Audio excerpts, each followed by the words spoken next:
नमस्कार मित्रों, अश्वनी सेज में आपका स्वागत है। मित्रों, आज का विषय नई संसद का जिस दिन उद्घाटन हुआ था उसी दिन एक ऐसा घटनाक्रम घटित हुआ जिसने न केवल संसद को शर्मसार किया बल्कि उसने भारतीय लोकतंत्र को शर्मसार किया और उसने वो आईना दिखाया जिसको देखने पर खुद को कहीं ना कहीं लज्जा और शर्म की अनुभूति होती। मामला था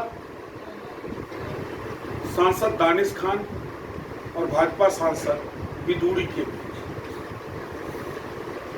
उसके बाद आरोप प्रत्यारोप का दौर चला। दानिश खान का वीडियो वायरल हुआ। दानिश खान ने ये कहा, दानिश खान ने वो कहा। बिल्कुल सही बात, जो कहा बिल्कुल गलत कहा।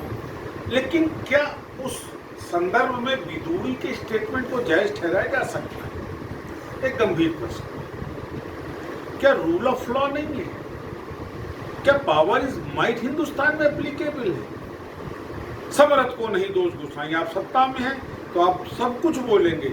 मित्रों, जो शब्द उस दिन सदन में उपयोग में लाए गए वो सामान्य और सभ्य समाज में स्वीकार नहीं। लेकिन नहीं, हमारे नैतिकता से गिरते हुए राजनेताओं ने इन शब्दों में भी राजनीति खोजी और बड़ा दुर्भाग्यपूर्ण वो दृश्य था जब विदुड़ी सदन में अमर्यादित शब्दों का उपयोग कर रहे थे। पीछे डॉक्टर हर्षवर्धन बैठे हंस रहे थे, रविशंकर प्रसाद हंस रहे थे। संघ, जो कि बड़ा संयमित, बड़ा अनुशासनात्मक एक संगठन है, अगर संघ का एक बड़ा पदाधिकारी ऐसे शब्दों पर हंस रहा हो, हालांकि बात को डॉक्टर हर्षवर्धन ने कहा, मैं उस विषय पर नहीं हंस रहा था, पर मित्रों जब कोई चर्चा चल रही तो दूसरा विषय कहाँ से? ये बड़ा गंभीर है और ये इसलिए और ज्यादा गंभीर है कि कम से कम दीनदयाल उपाध्याय की सोच वाली, डॉक्टर हेडगेवार के आदर्शों वाली भाजपा या संघ का अगर नेतृत्व इस तरीके से नैतिकता पतन को प्रदर्शित करेगा तो मित्रों ज्यादा गंभीर है। पर एक बात अच्छी, दानिश खान और विदुड़ी प्रकरण से एक चीज तो अच्छी हो गई कि अब हिंदुस्तान की राजनीति में कोई नैतिकता शेष नहीं।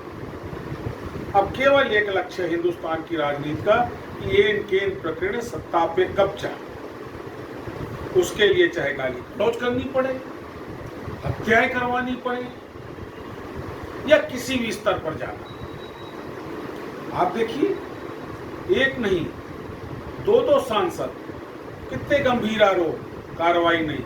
आम आदमी पर अगर ये आरोप होते तो शायद 24 घंटे नहीं होते उसको जेल में जाने में, पर मामला बाहुबली का है, मामला सांसद का है और कोर्ट में खा जो भी सत्ता पक्ष, चाहे हरियाणा का मंत्री।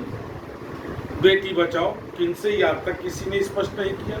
बेटी बचाओ का तो नारा दिया पर यह स्पष्ट नहीं किया कि बेटी बचानी है तो किससे। क्या ये गंभीर नहीं?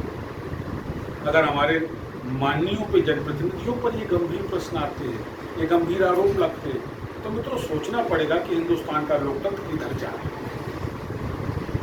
अभी भी समय है सरकार को इस मामले को लेकर बड़ा गहन विचार विमर्श करना चाहिए।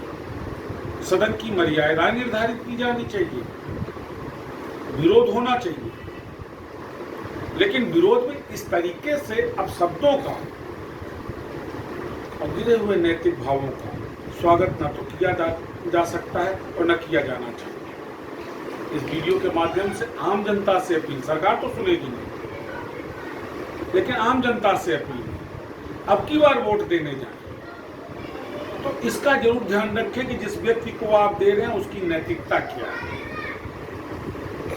वो कितना व्यवहार कर। फिर ऐसे किसी गंभीर विषय के साथ मित्रों आपसे मिलूंगा। नमस्कार।